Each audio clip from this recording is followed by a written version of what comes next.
American President Joe Biden and Chinese President Xi Jinping spoke for the fifth time Thursday as leaders of the world's biggest powers.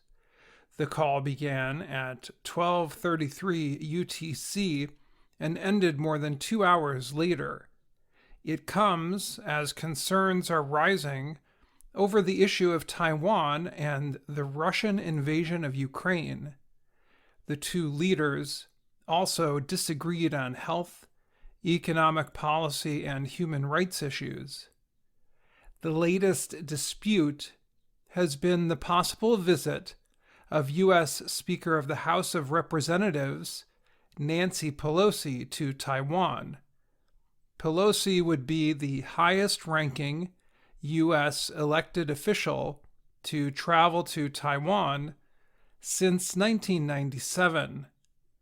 Then Speaker Newt Gingrich visited the island when China was preparing to celebrate Hong Kong's return from Britain. The U.S. does not have official diplomatic relations with Taiwan, but continues informal relations and defense ties. Biden last week told reporters that U.S. military officials believed it was not a good idea for the speaker to visit the island now.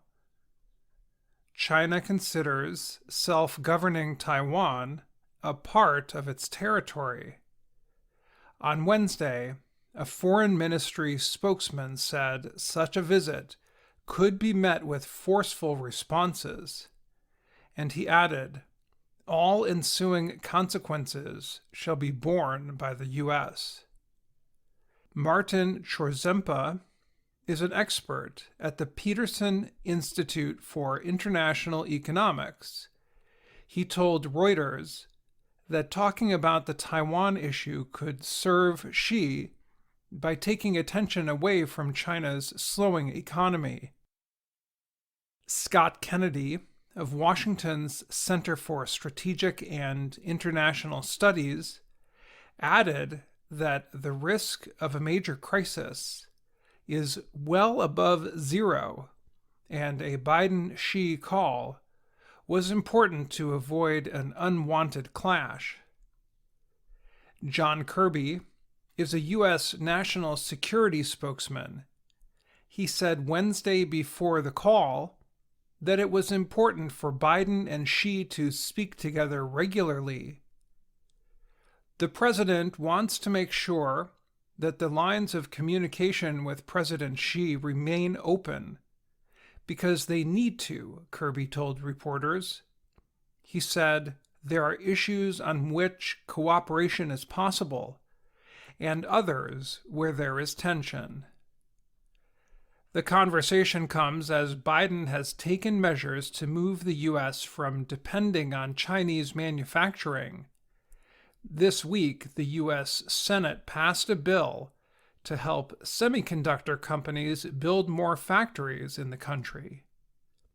Biden has also urged Western democracies to support his ideas for infrastructure financing for low and middle-income nations. The move would be to balance China's Belt and Road Initiative, which aims to increase China's trade in new international markets. Kirby said there were several areas of U.S.-China tension that he said would be part of the discussion. They include China's aggressive behavior in the Indo-Pacific area and its reaction to Russia's war in Ukraine. Other disagreements include China's treatment of Uyghur Muslims in Xinjiang, which the U.S. has declared a genocide. Additional issues are China's building of military structures in the South China Sea and its campaign of economic and political spying. I'm Dan Friedel.